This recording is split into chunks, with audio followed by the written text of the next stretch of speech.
지금부터 열심히 공부하셔도 한 6월, 빠르면 5월, 보통 7월, 늦으면 한 9월, 그때쯤 돼야 문제가 풀려요. 그것도 한 절반 정도? 스트레스 받지 마세요. 이 공부가 원래 그런 거예요. 네? 그땐 풀려요. 따라 하시면. 근데 제가 하시라는 거 안 하면 그때도 안 풀려요. 그때 되면 이제 마음만 급하죠. 마음이 급하면 어떻게 해요? 여기저기 찌라시에 의존하게 됩니다. 어디 얄부리한 거 뭐 없나? 바짝 뭐 잘 돼 있는 거 없나? 없어요, 그런 거.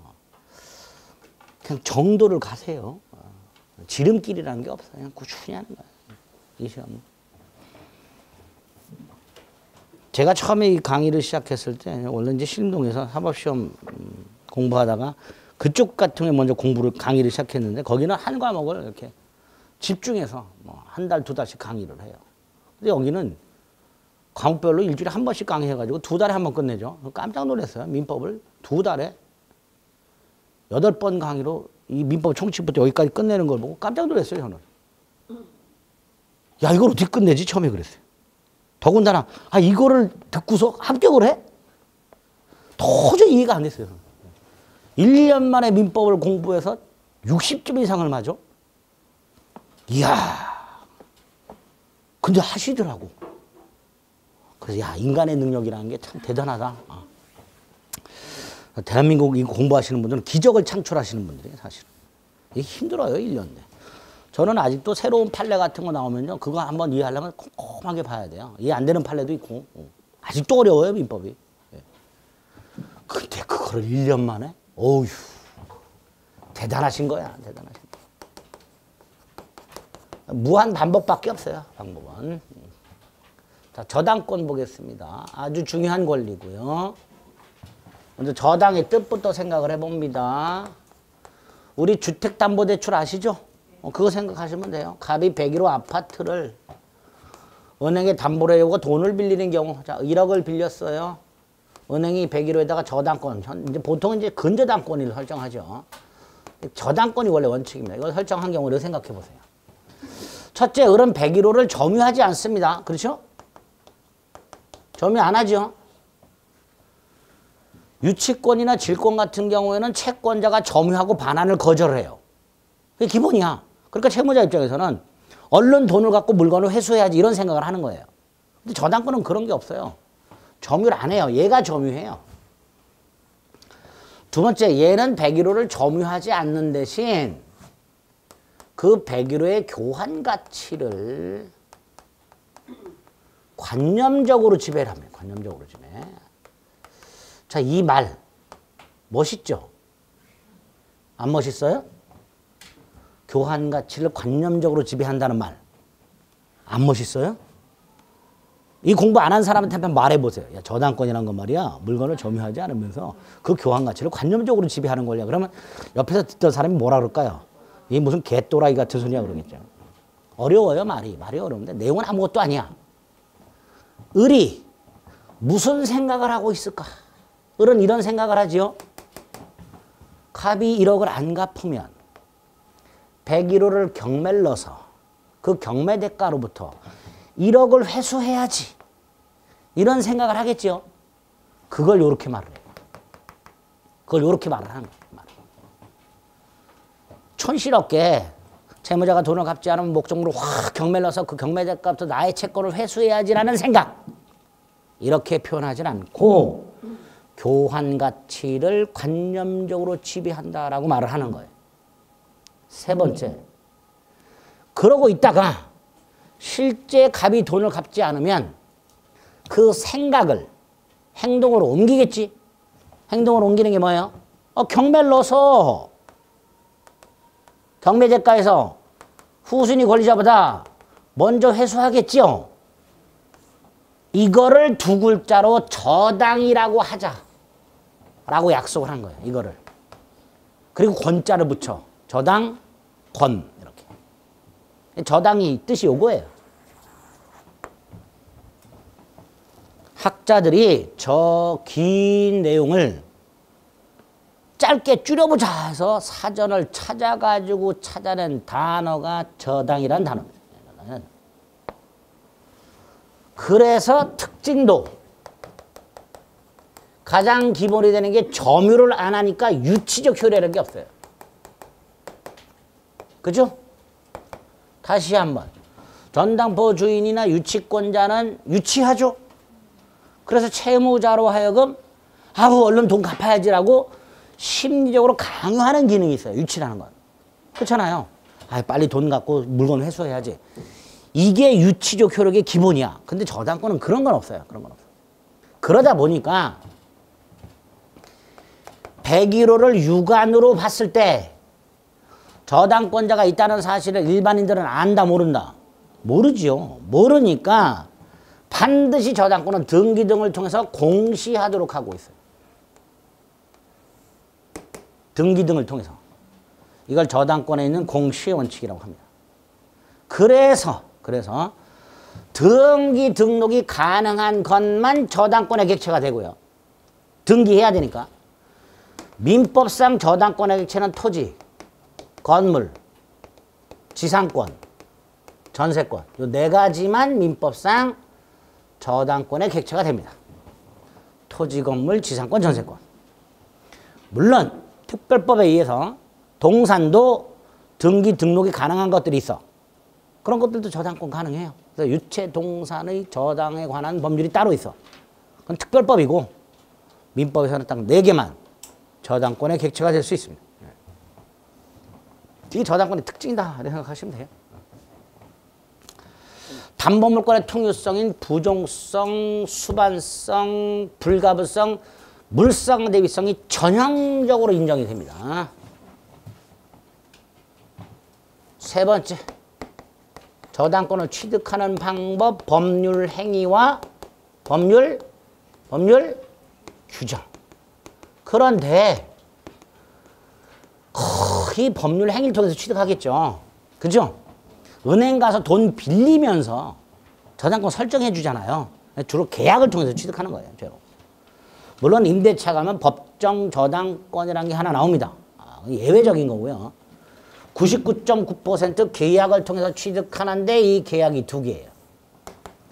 자, 주택담보대출을 받기 위해서 은행을 갑니다. 제일 먼저 뭘 한다 그랬죠? 네? 은행 가서 제일 먼저 뭐 해요? 번호표를 뽑는다 그랬죠. 번호표를 뽑고 기다려. 불러. 가. 상담을 해. 그리고 계약을 해. 돈 빌리는 계약. 흔히 말하는 대출 약정. 예? 요것만 하고 돈을 빌리는 게 신용대출이죠. 요것만 하고 돈 빌리는 게 신용대출이에요. 반면에 담보대출은 계약을 하나 더 해야 돼. 저당권 설정계약. 그리고 등기해야 된다. 그럼 저당권은 성립하게 됩니다. 결국 저당권이 성립하려면 계약을 2개를 해야 돼. 돈 빌리는 계약과 설정계약. 이때 소비대차 계약의 당사자는요. 채무자와 채권자가 될 것이고요. 법에서는 차주, 대주 이렇게 부릅니다. 차주, 대주. 설정계약의 당사자는 저당권 설정자와 저당권자 이렇게 불러요. 여기서 채권자가 을이라면 저당권자로 등기되는 자도 을이어야 되죠. 그죠? 채권자는 을인데 저당권자로 병이 등기가 돼 있다면 병은 채권이 없잖아. 그러니까 무효 등기가 돼버리는 거예요. 원칙적으로 채권자와 저당권자로 등기되는 자는 동일인이어야 됩니다. 문제가 설정자예요. 자, 돈을 갑이 빌려요. 자, 이때 설정자가 누구냐? 이 목적물의 소유자를 생각해요. 소유자. 돈은 갑이 빌려. 101호도 갑소유야. 그럼 설정자는 갑이 되는 거예요. 그런데 돈은 갑이 갑의 이름으로 빌리는데 저 101호는 부인 병의 이름으로 돼 있어. 그럼 병이 설정자가 되는 거예요. 그래서 저당권 설정자란 목적물 소유자를 생각하시면 됩니다. 목적물 소유자. 자, 이때 이 병, 채무자의 아니에요. 병 채무자예요, 아니에요? 아니잖아. 채무자는 갑이라고. 갑의 이름으로 돈을 빌렸어. 그러니까 얘는 채무자가 아닌 제3자죠. 이 사람을 물상보증인이라고 불러요. 자, 일반 보증인과 차이가 뭐냐? 일반 보증인은요, 채무자가 돈을 안 갚으면 채권자가 보증인한테 돈 갚으라 그래요. 즉, 일반 보증인은 돈을 갚을 의무가 있어요. 채무자하고 똑같은 채무를 부담해요. 반면에 물상보증인은 채무는 부담하지 않아요. 갑이 돈을 안 갚는다 해서 은행이 물상보증인한테 돈 갚으라 소리 못합니다. 얘는 자기가 제공한 물건의 범위에서 책임만 지는 거예요. 쉽게 말하면 갑이 돈을 안 갚으면 물상보증인은 저 101호 날리기만 하면 돼요. 만약에 저 101호가 경매됐는데도 은행은 채권을 다 회수 못했다. 남은 게 있죠. 그 물상보증인한테 청구를 못합니다. 물상보증인은 채무는 부담하지 않는다는 거. 채권자가 물상보증인에게 변제를 청구할 수는 없다라는 거. 이런 게 물상보증인의 특징이 됩니다. 그래서 채무자와 설정자는 다를 수가 있다. 다를 수가 있다. 설정자는 채무자 또는 물상보증인 이렇게 됩니다. 채무자 또는 물상보증인. 이게 첫 번째.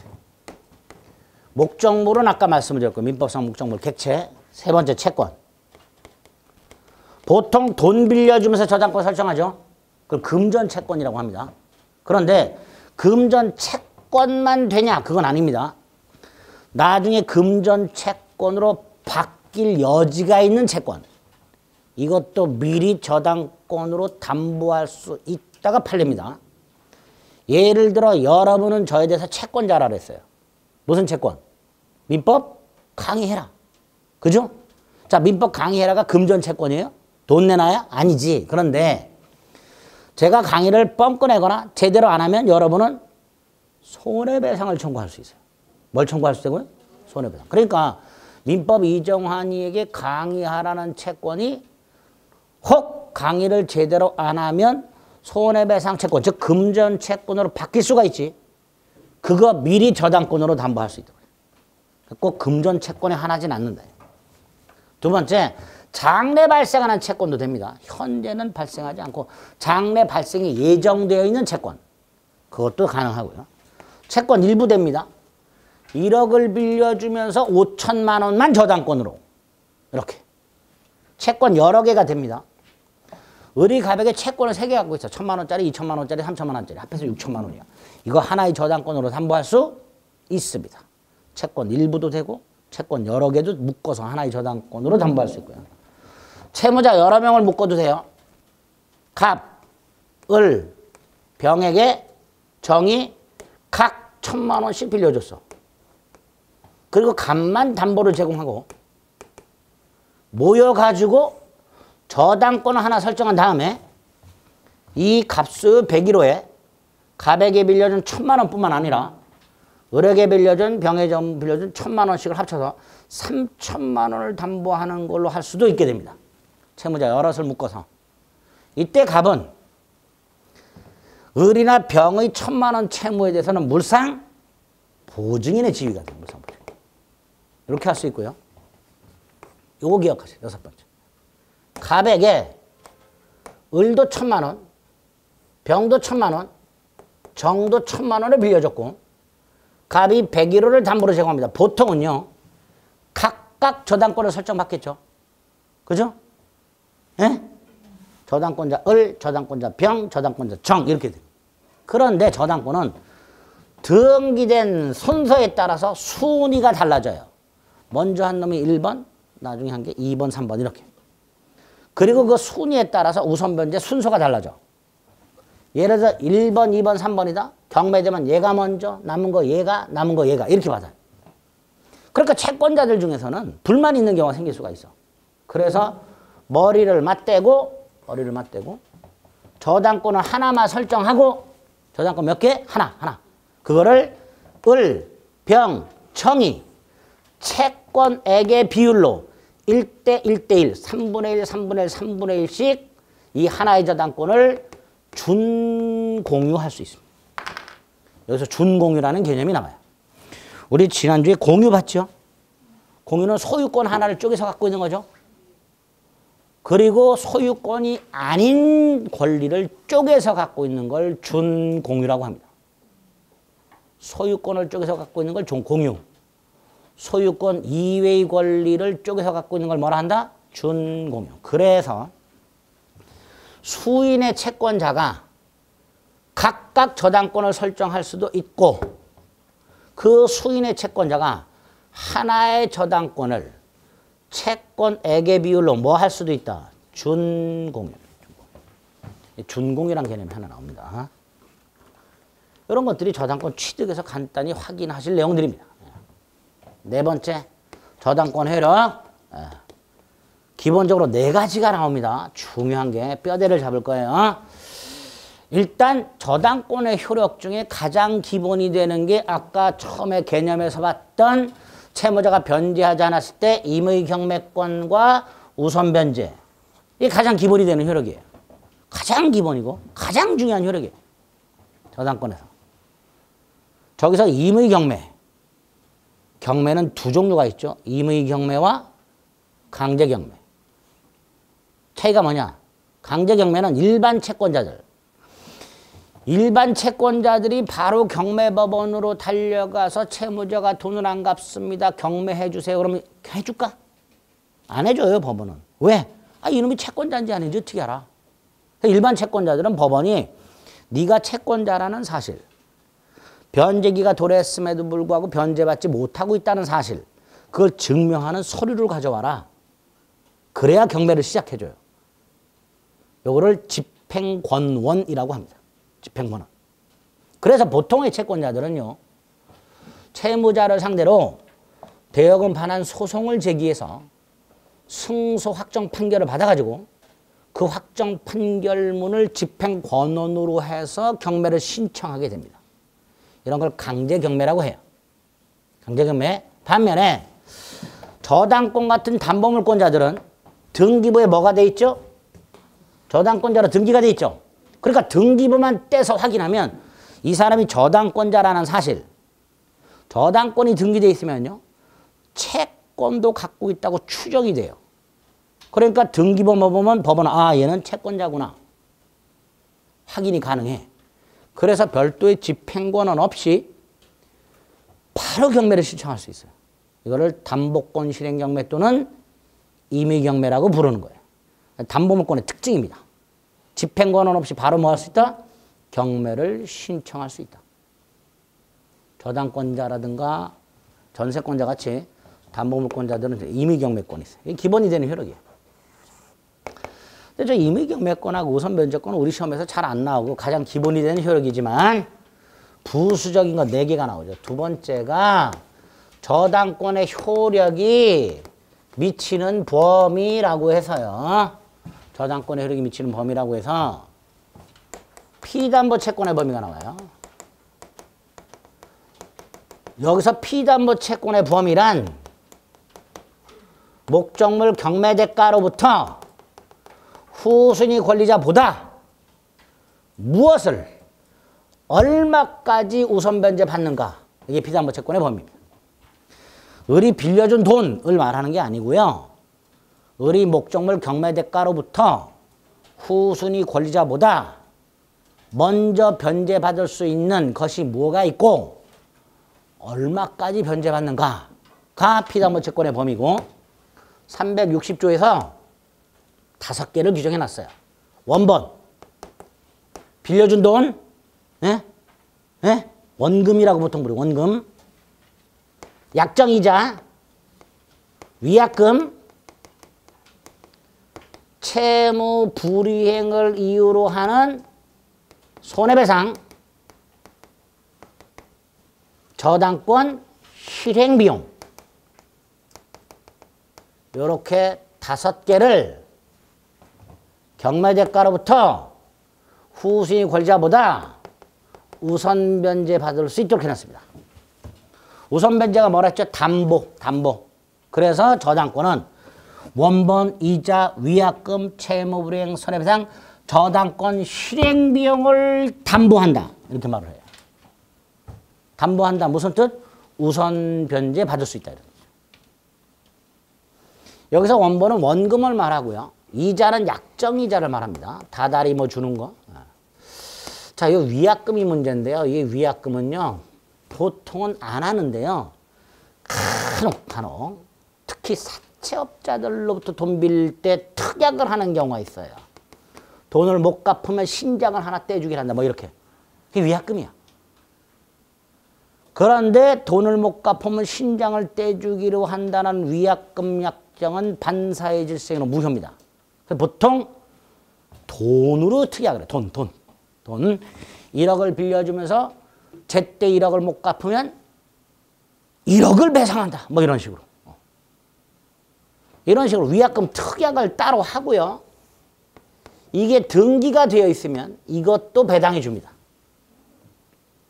그러니까 이 위약금은 당사자는 위약금 특약이 있다는 걸 전제로 플러스 등기까지 되어 있을 때 배당을 해줍니다. 요놈은요. 지연배상이라고 부르는데요. 또는 지연이자라고 부릅니다. 이게 뭘까요? 연체이자를 말합니다. 지연이자, 연체이자는요. 이자가 아닙니다. 이자라고 부르긴 하지만 이자가 아닙니다. 손해배상금입니다. 돈을 제때 갚지 않으면 채권자한테 손해가 생길 거 아니에요. 그거 말하는 거예요. 원래 이자는 월세 같은 거하고 똑같은 개념이에요. 남의 물건 사용했다, 사용료 주지요. 그게 월세잖아. 돈은 남의 돈을 사용했다, 사용료 줘야 되죠. 그게 이자예요, 원래. 사용 대가, 이게 이자예요. 그런데 여기서 말하는 요 이자는 그 사용 대가가 아니라 손해배상금입니다. 그래서 보통 약정이자와 연체이자가 이율이 다르죠. 이게 더 세지. 왜? 손해배상이 포함되기 때문에. 어쨌든 지연배상이라고 채무불이행을 위한 손해배상도 배당을 해주는데 요 놈은 원본의 이행기일, 원금 갚는 날로부터 1년분만 해줘. 1년분만. 연체이자는 1년분만 배당해 줍니다. 2년 연체, 3년 연체 안 해줘요. 1년분만 우선해서 배당해 줍니다. 1년분만. 마지막으로 저당권 실행비용이라는 게 있는데 이 저당권 실행비용은 뭐냐? 대표적으로 저당권자가 경매법원에 경매를 신청을 하면 법원은 이 저당권자에게 목적물 감정 평가 비용을 미리 납부를 하라 그래요. 예납이라고 합니다. 뭐라고 한다고요? 예납.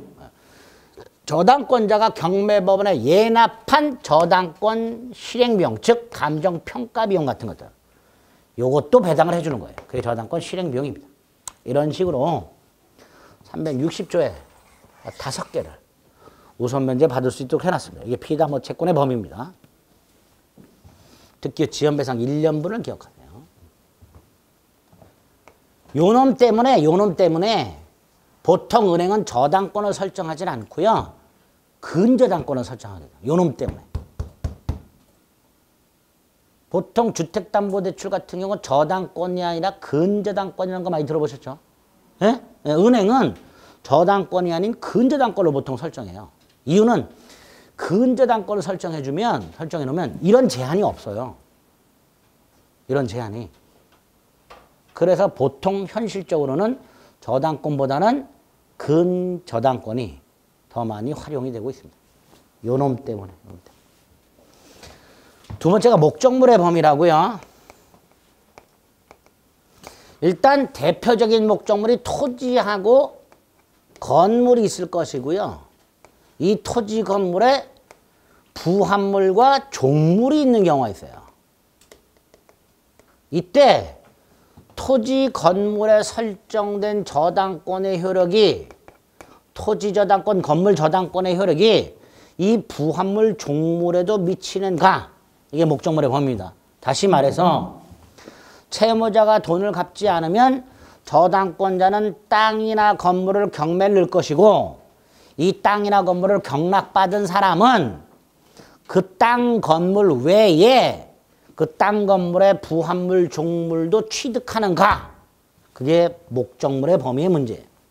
대표적인 게 주유소가 있어. 주유소 부지가 있고 주유소 건물이 있어. 주유소 부지에 저당권이 설정됐고 건물에 저당권이 설정되어 있는데 돈을 안 갚았어. 그럼 땅 경매 되겠지요? 그죠? 건물 경매 될 거예요. 이 땅이나 건물을 경락받은 사람은 땅, 건물 외에 유류 저장 탱크, 주유기, 세차기 이것도 취득하느냐 이 문제. 이게 목적물의 범위예요. 즉 목적물의 범위란 저당권자가 어디까지 경매를 넣을 수 있으며 경락을 받은 사람은 어디까지 경락을 받는가의 문제가 목적물의 범위가 됩니다. 그걸 규정을 해놨어요. 저당권은 목적물의 부합물, 종물에도 그 효력이 미친다. 부합물, 종물에도 그 효력이 미친다. 결국 땅이나 건물을 경락받은 사람은 그 땅 건물의 부합물, 종물도 취득하게 되는 거예요. 자, 여기서 부합물은 땅 건물의 구성 부분을 말합니다. 부합이라는 거 들어보셨죠? 땅 건물의 일체가 된 거예요. 대표적인 게 유류저장 탱크야. 토지의 부합물. 토지에 단단히 고정되어 분리가 어려운 물건. 이런 것들이 부합물이 되는 거예요. 두 번째 종물은 독립한 물건인데 그 주물의 일상 용도에 꼭 필요한 물건. 이게 종물이에요. 주유기가 거기에 해당이 됩니다. 주유기라든가 세차기는요. 고장이 나면 다른 걸로 교체가 가능하죠. 쉽게 교체가 가능해요.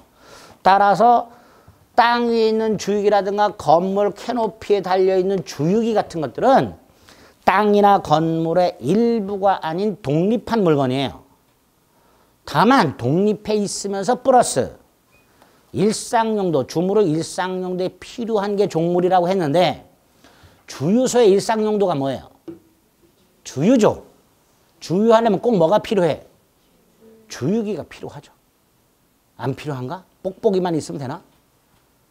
뽁뽁이만 갖고 큰일 나죠. 자동차 한 대 넣었다가는 손목 다 나가겠지. 필요해. 그러니까 결국 주유기는 독립한 물건이면서 주유소의 일상용도, 주유에 꼭 필요한 물건이니까 종물이 돼요. 반면에 세차기는 독립이 되어 있긴 하지만 주유소의 일상용도가 세차예요? 아니잖아. 그러니까 종물이 아니다가 되는 거예요. 종물이 아니다. 결국 부합물, 종물에 대해서만 저당권의 효력이 미치도록 하고 있습니다. 근데 여기서 나중에 부합물인지 아닌지, 종물인지 아닌지 이런 것들을 좀 추가해서 봐주시면 되는 거예요. 또 하나는 이 토지 건물로부터 발생하는 과실. 여기에도 저당권의 효력이 미치는가의 문제가 생겨요. 과실.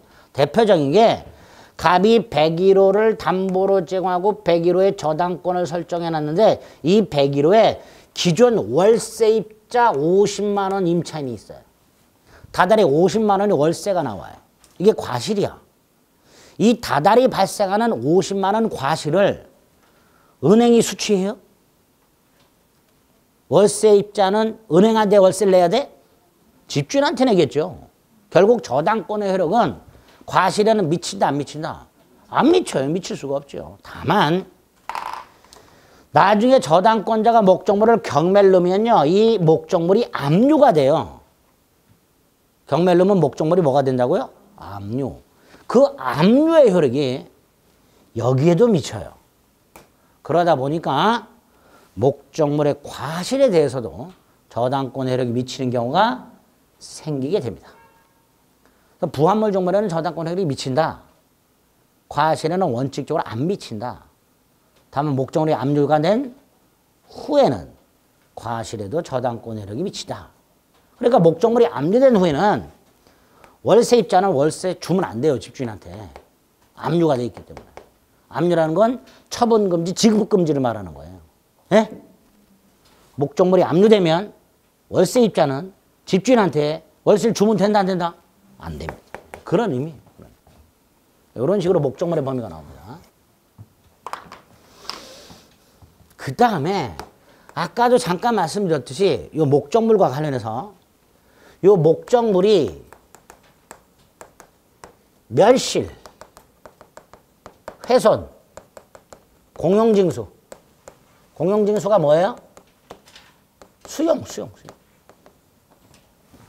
요렇게 되고 그 가치 변형물, 보험금이라든가 수용 보상 같은 거 이게 남아있게 되면 저당권자는 요 가치 변형물로부터 우선 변제 받을 수 있다 없다? 있다 그랬죠. 있다 그랬지.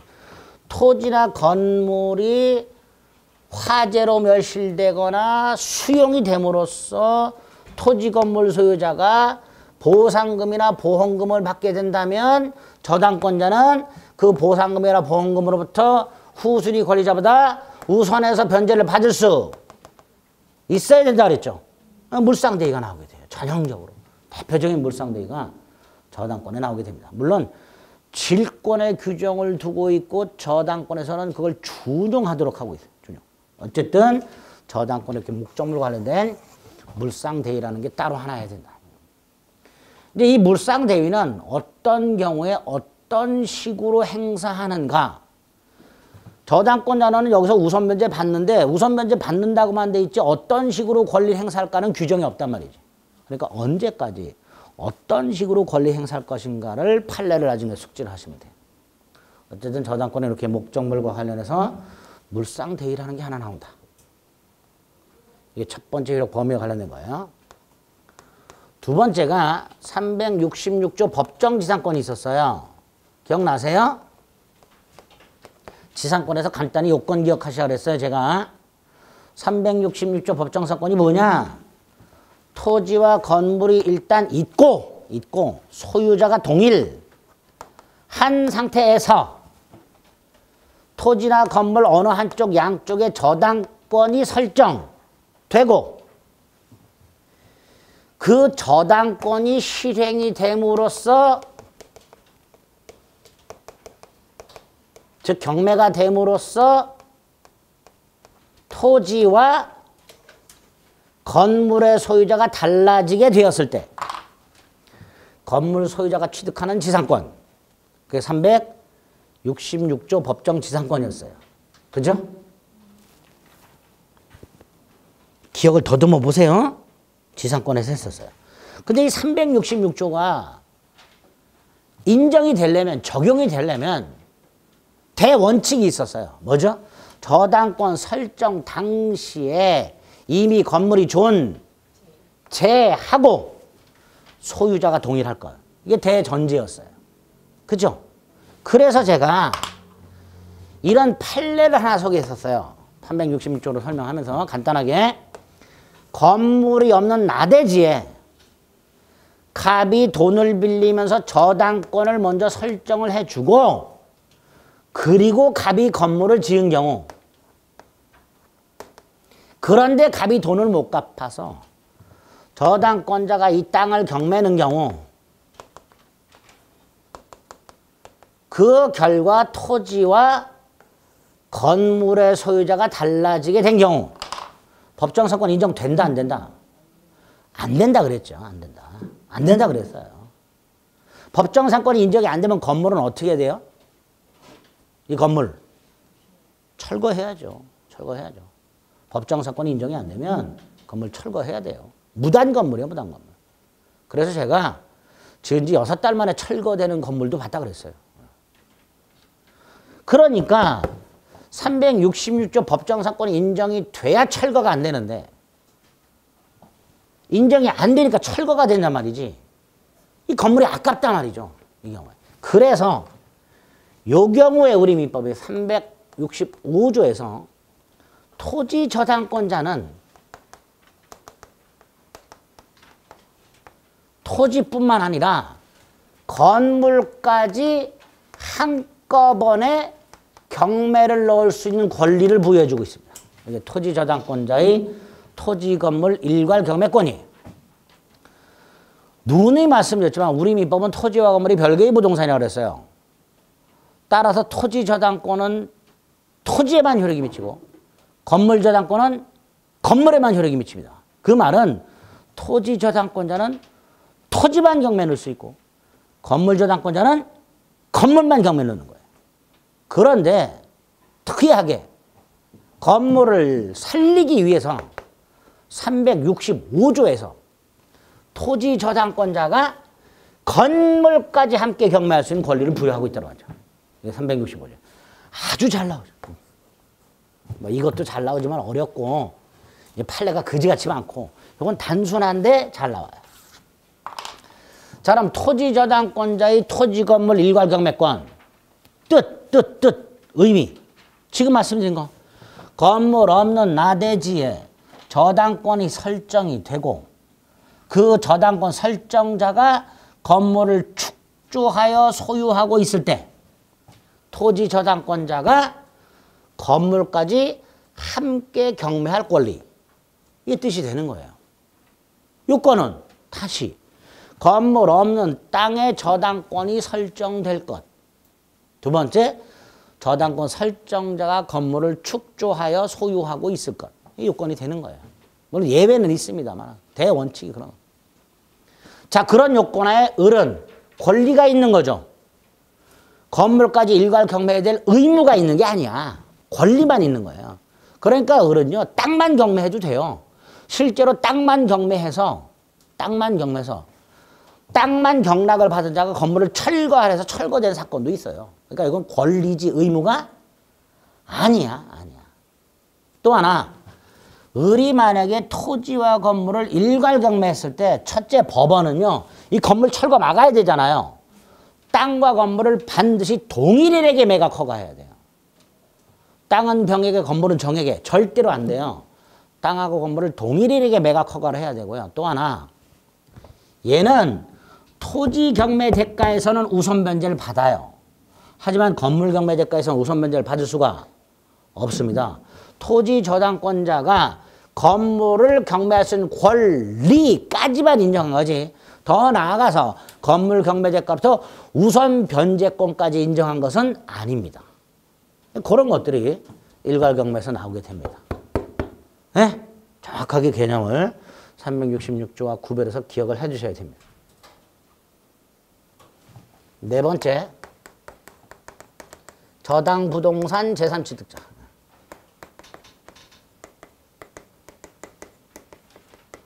저당권이 설정된 토지나 건물에 대해서 소유권을 취득하거나 지상권을 취득하거나 전세권을 취득한 자 세 사람을 말합니다. 자, 소유권 취득한 사람을 생각해 보면 쉬워요. 이해가. 갑소유 101호. 을이 1억을 빌려줬고 저당권을 갖고 있다. 이 101호가 현재 3억짜리다. 이 101호를 병이 산다. 자, 병. 갑하고 병 사이에 101호 매매 계약을 해. 대금 얼마로 정할까요? 매매 대금. 매매 계약서에 매매 대금. 대금 얼마? 3억. 시가가 3억이라니까. 예? 대금은 얼마? 3억. 단 대금 지급 방법 두 개. 방법 두 개. 첫째, 1억을 인수하고 2억만 지급한다. 이렇게 할 수 있죠. 예? 또 하나는 이걸 인수하지 않고 3억을 다 지급하고 그 3억 중에서 1억을 변제한다. 이렇게 약속할 수도 있죠. 그 중에 두 번째 거. 이걸 인수를 안 해, 얘가. 보통 인수하죠. 근데 인수하게 되면요, 은행 가가지고 채무자 바꿔야 되고요. 그 다음에 채무자 신용도 다시 평가해야 되고요. 소득 다시 평가해야 되고요. 은행 입장에서 귀찮아요. 별로 안 좋아요, 은행은. 근데 이렇게 보통 해요, 그래도. 근데 이렇게 안 한 경우 1억을 인수하지 않고 3억을 다 줘. 근데 얘가 3억을 받아가지고 1억을 안 갖고 잠수 타면 이게 안 되잖아요. 그래서 보통 법무사한테 맡기거나 또는 3억을 들고 갚하고 같이 은행을 가서 그 자리에서 1억을 갖고 나머지를 얘한테 주고 이런 식으로 보통 많이 해요. 그런데 그렇게도 안 했어. 그냥 갑을 믿고 3억을 줬어. 그리고 일단 등기부터 넘겨받았어. 그리고 갑이 1억을 갚았겠거니 하고 봤더니 저당권이 여전히 등기가 살아있어. 그래서 병이 갑이 안 갚았나? 전화를 했어. 없는 번호입니다. 얘가 어떻게 된 거예요? 안 갚고 잠수 탄 거예요. 그럼 얘는 큰일 났죠? 얘 경매 넣을 거 아니에요. 그럼 병은 소유권의 상 실력이 되는 거죠. 그런 사람들을 저당부동산 제3취득자라고 해요. 저당부동산 제3취득자란 저당권이 설정이 되어 있는 부동산에 대하여 그 저당권으로 담보된 채무를 인수하지 아니한 채 소유권, 지상권, 전세권을 취득한 자, 이게 제3취득자가 돼요. 이때 갑이 받은 대금으로 변제를 하면 아무 문제가 없어. 근데 갑이 변제를 하지 않고 잠수를 타. 그럼 당연히 저당권자는 돈을 못 받으니까 경매를 넣을 것이고 결국 병원 소유권의 상 실하게 된단 말이지. 그래서 요놈을 어떻게 보호할 것인가? 우리 민법에 일단 3가지가 있고요. 매매가면 담보책임이라고 하나가 더 나와요. 저당권에서는 3가지 보호장치가 있고 매매계약으로 가면 담보책임이라는 게 하나 더 있어요. 담보책임. 자, 담보책임은 매매 가서 보고요. 저당권에 있는 보호장치. 첫째, 101호가 경매될 때 얘는 경매인이 될 수 있다. 뭐가 될 수 있다고요? 원래 목적물의 소유자는 경매 참가가 제한됩니다. 내가 내 물건을 경락받을 수가 없어요. 경매 참가가 제한됩니다. 그런데 얘는 돼. 경락받을 수 있다. 두 번째, 얘 채무 인수 안 했죠. 그러니까 돈을 갚을 의무가 있어 없어? 없지. 채무 인수 안 했다니까. 병원 1억을 갚을 의무가 없다니까. 그래서 어른 병한테 돈 갚으라 소리 못 한다니까. 대신 병은 갚을 권리가 있어. 변제권. 야, 돈 갚는 게 무슨 권리냐. 이 변제권에 이게 적용이 되고요. 그 중에 이게 적용이 돼요. 이게. 그러니까 병은 연체이자를 1년분만 갚을 권리가 있는 거야. 그리고 이게 권리니까 을은 받아야 돼요. 갑이 3년을 연체했는데 병이 1년분만 연체이자를 갚았을 때 은행이 얘 3년 연체했다고 3년분 내놓으라고 이런 소리 못해요. 병이 1년분을 주면 받고 저당권은 소멸하게 됩니다. 변제권이 있어요. 그리고 갑을 찾아내서 네 대신 내가 1억을 갚았으니 나한테 1억을 갚아라. 이 구상권이라고 하게 됩니다. 대신 돈 갚은 사람이 내가 대신 갚았으니 내놔. 이게 구상권이에요. 이렇게 병은 변제권과 구상권이 있다. 세 번째. 아파트를 소유권을 취득한 다음에 이 병이 이 101호에다가 5천만 원을 들여가지고 인테리어를 새로 싹 했어. 근데 경매가 되네. 인테리어 비용 아깝죠? 아깝죠? 안 아까워요?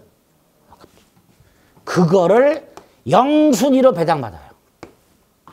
제3취득자가 된 후에 목적물에 지출한 필요비와 유익비를 그 경매대가로부터 1순위도 아니야. 0순위로 배당받아요. 가장 먼저 배당받습니다. 법원이 뜯어가는 것 중에 첫 번째가 경매 실행비용이에요. 제일 먼저 뜯어가는 게.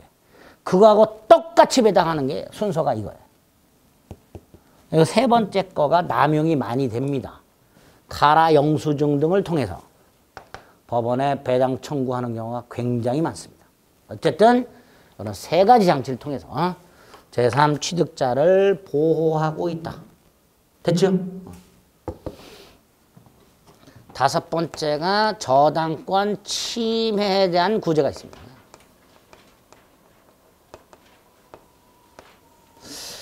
저당권이 침해가 된다는 것은요, 목적물의 담보 가치가 하락을 하는 걸 말하는데, 여기서 조심하셔야 될 것은요, 원래 목적물의 가격은 변동을 하죠. 땅값 같은 거 오르거나 내리거나 하잖아요. 그런 경제사정의 변동으로 인한 목적물 가액의 증감 변동에 의한 하락을 말하는 게 아닙니다. 예?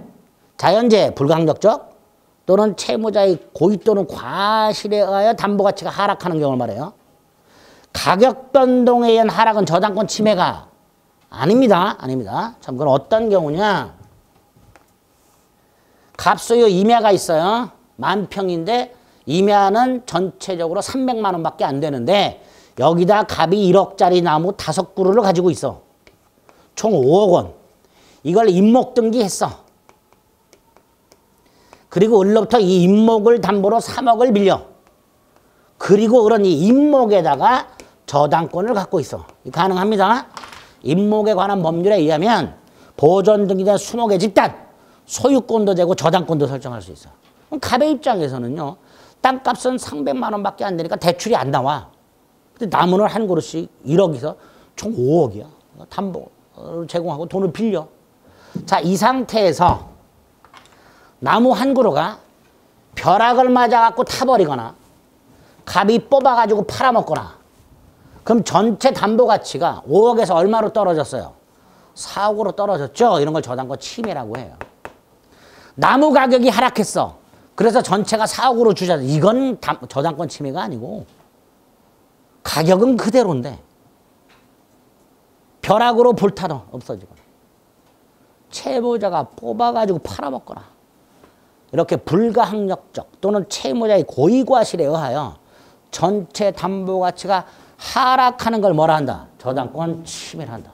당연히 의뢰 입장에서는 이거 막아야 되죠. 못 팔아먹게 해야 될 거예요. 그래서 첫 번째가 물권적 청구권이에요. 다만 우리 말씀드렸어요. 저당권자는 반환 청구권은 안 된다 그랬어요. 방해 제거하고 방해 예방 청구권만. 방해 제거. 뽑고 있을 때 뽑지 마. 에? 방해 예방. 뽑으러 올라가는 거 막아. 이게 방해 예방. 이렇게 돼요. 이 뽑아서 팔아먹은 걸 반환하라. 이런 청구는 안 돼요. 물권적 청구입니다. 두 번째. 벼락을 맞아갖고 타버린 게 아니라 갑이 뽑아서 팔아먹었는데 세 그루를 팔아먹었어요. 그럼 남아있는 게 얼마예요? 2억이죠. 세 그루를 팔아먹었어요, 갑이. 남아있는 게 2억짜리잖아. 얼마 빌려줬어요? 3억. 채무자가 받아야 할 돈이 남아있는 목적물 가액을 초과해. 그러면 을은 나머지 2그루를 팔아먹더라도 경매 넣더라도 3억을 다 회수할 수가 있어요, 없어요? 없지. 요거를 저당권자의 손해라고 해요.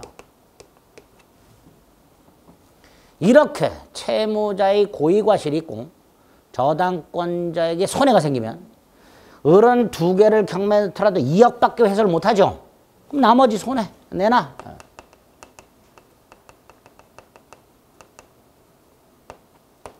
세 번째. 갑이 뽑아가지고 팔아먹었어. 갑에게 쫓아가가지고 원상복구해라. 똑같은 값어치가 나가는 나무를 갖다 심어놔라. 원상회복 청구할 수 있어요. 이걸 담보물 보충 청구라고 합니다.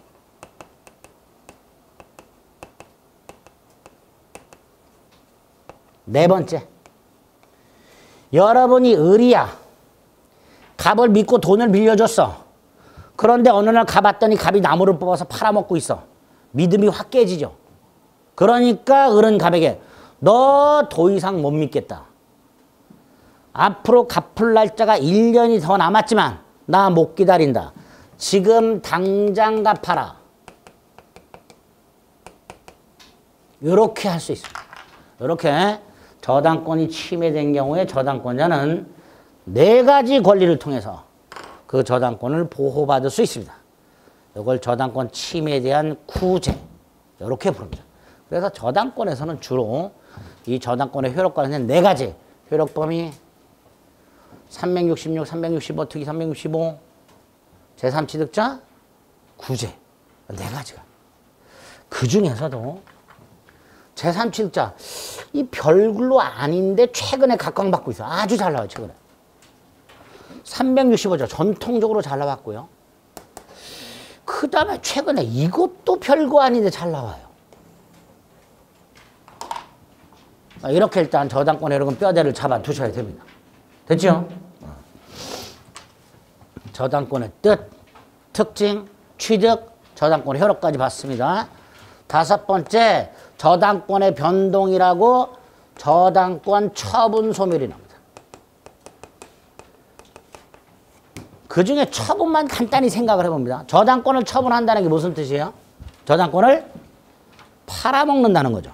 그죠? 자, 보세요. 갑수유 101호를 담보로 1억을 빌려준 을이 101호에 대해서 저당권을 갖고 있었는데 변제기는 아직 1년이 남았는데 을이 돈이 급하게 필요해.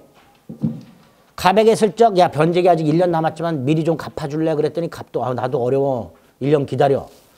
그러면 을은 더 이상 변제기가 아직 도래 안 했으니까 돈 갚으러쓰지 못할 것이고 그럼 을은 돈을 마련하는 방법. 팔아먹는 방법밖에 없어요. 재산권이니까. 자, 이때 저당권만 팔아먹을 수 있다 없다? 없지요. 아까 전세권에서 말씀드렸어요. 담보물권과 피담보 채권은 분리양도 할 수 있다 없다? 없다 그랬어요. 그러니까 결국 을은 같이 팔아먹는 거예요. 채권도 팔아먹고 저당권도 팔아먹고. 이렇게. 그래서 저당권은 피담보 채권과 분리하여 저당권만 양도할 수 있다 없다? 없다. 아주 잘 나오죠. 같이 팔아요. 권리를 2개를 파는 거야. 채권은 팔았으니까 갑에게 채권 팔았다고 통지해줘야 되고 저당권은 물권이니까 등기를 넘겨줘야 되죠. 그죠? 채권을 팔았다는 사실을 갑에게 통지하고 저당권은 이전 등기하고 저당권 처분이 됩니다. 이 정도가 저당권 내용. 특수저당권이 2개가 나오는데 공동저당과 근저당이 있다 그래서 이거는 지난번에도 안 봤고 이번에도 안 봅니다. 보통의 저당권에 관련된 것만 머릿속에 잡니다. 보통의 저당권만 봐도 머리 깨져요. 378페이지 저당권의 의 565조가 있고요. 성질, 타물권 우선변제효 점유를 수반하지 않고요. 담보물권의 통유성이 전형적으로 인정이 된다 그랬습니다. 기본이라고 그랬어요. 넘깁니다. 저당권의 성립. 약정 담보물권이라고 했죠. 자, 그 중에 설정계약의 당사자 동그라미 1번 저당권자와 저당권 설정자다 이렇게 되죠. 동그라미 1번 2번 저당권자 기억 원칙이 채권자에 한한다. 원칙만 기억하죠. 오른쪽 등기하라. 등기하라. 쭉 내려서 객체가 있죠. 특히 동그라미 1번 민법에 있는 거 4개. 토지, 건물, 지상권, 전세권. 다음 페이지 채권. 동그라미 1번 금전 채권에 한하지 않는다. 동그라미 2번 채권 일부 되고 수개의 채권도 된다. 3번 장래 채권도 된다. 근데 중요한 게 빠졌어. 아까 말씀드린 대로 채무자 여럿을 묶어서 하나의 저당권 되고 채권자 여럿을 묶어서 하나의 저당권 된다. 이건 꼭 기억하셔야 돼요. 최근에 출제가 된 바 있습니다.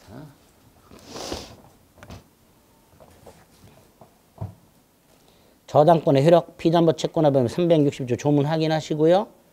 오른쪽에 위약금과 지연배상 생각하죠. 위약금은 특약부로서 등기가 되었을 때 지연배상은 1년분의 하나예요. 목적물의 범위 358조 부합물 종물에도 미친다. 359조 압류 후에는 과실에도 미친다. 목적물 압류 후에는 과실에도 미친다. 조문 확인하면 됩니다.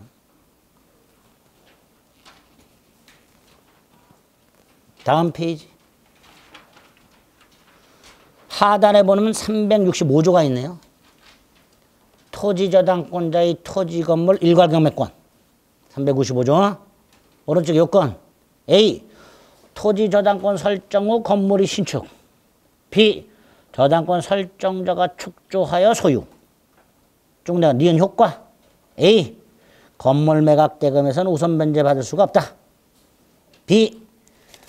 땅만 경매할 수도 있고 건물까지 함께 경매할 수도 있다. 권리다, 권리.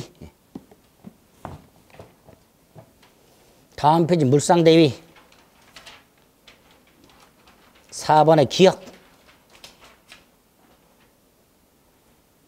4번의 기억. 우선 변제 효력은 뭐 안 봐도 되고요. 넘깁니다. 388 3번 제3취득자의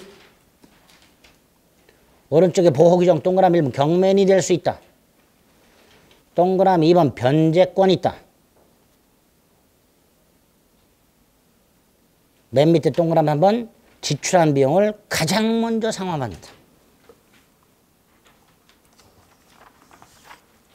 다음 페이지 4번 저당권 침해에 대한 구제. 침해가 뭐냐? 교환 가치를 감소시키는 거다. 어떻게 보호되냐? 물권적 청권 인정된다. 6번째 줄 가면 반환 청구권은 인정 안 된다. 방해 제거하고 방해 예방 청구만. 동그라미 2번 손해가 생기면 손해배상을 청구할 수 있고 오른쪽 3번 원상회복 즉 담보물 보충 청구권 인정이 되고 4번 못 기다리겠다 지금 당장 갚아라 즉시 변제 청구할 수 있고 굵직굵직하게 유치권하고 똑같이 타이틀을 딱 머릿속에 넣는 거예요. 다음 페이지 저당권 처분 361조. 저당권은 그 채권과 분리하여 타인에게 양도할 수 있다 없다? 없다. 꼭 기억하자. 조문 잘 나와요. 조문 자체. 자, 오늘 저당권은 요 정도. 특수저당권은 쳐다도 보지 말자. 됐지요? 그래서 점유권부터 저당권까지 물권 강론을 쭉 살펴봤습니다. 이번 순환에는 개념하고 그 권리의 특징하고 굵직굵직한 목차 세부적인 내용 모르고 몰라도 되고 목차를 자꾸 머릿속으로 되뇌이셔야 돼요. 아시겠죠? 그래서 내가 어디를 공부하고 있고 이게 어디쯤 나오는지를 알아야 돼요. 그래야 공부가 수월해집니다. 그 정도 확인해 주시면 되겠습니다. 좀 쉬었다가 계약법 좀 보겠습니다.